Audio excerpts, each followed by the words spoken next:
This video includes historic footage of NASA's Michoud Assembly Facility in New Orleans.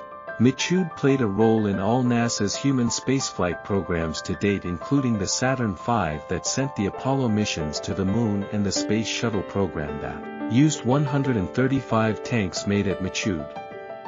Today, Michoud is playing a key role in building hardware for NASA's Space Launch System and Orion spacecraft that will send humans to the Moon on the Artemis missions in preparation for even longer missions to Mars.